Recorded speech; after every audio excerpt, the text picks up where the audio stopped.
এর মধ্যে বাকি সবজি আছে, গাজর আছে, একটু বাঁধাকপি আছে, একটু ফুলকপি আছে। আপনি আপনার পছন্দ মতো যে কোনো সবজি দিতে পারেন, সেটা সম্পূর্ণ অপশনাল। আপনার যেটা ইচ্ছা আপনি সেটা দিতে পারেন, না হলে আপনি স্কিপও করতে পারেন। আমি সব সবজিগুলো দিয়ে নিই, এর মধ্যে একটু হালকা ভেজে নেবো। ভাজা হয়ে গেলে বাকি মশলাগুলো দিয়ে আর চিকেন যে স্টুটা আছে সেটা সামান্য দিয়ে আমি এটাকে ভালো করে সেদ্ধ করে নেবো।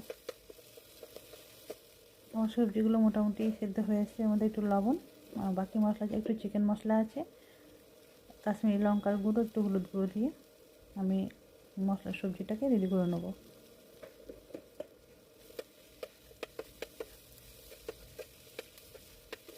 একটু গায়ে লাগা হচ্ছে, এই জন্য আমি চিকেন স্টুটা দিয়েছিলাম, ওটা স্কিপ হয়ে গেছে, আমার দেখানো হয়নি।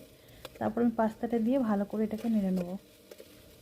এ পর্যায়ে যদি আপনি লঙ্কা বা ঝাল বেশি খেতে পছন্দ করেন, আপনি লঙ্কা গুঁড়ো বা বেশি করে কাঁচা লঙ্কা কুচিও দিতে পারেন। আমার বাচ্চারা খাবে, লঙ্কা পছন্দ করে না।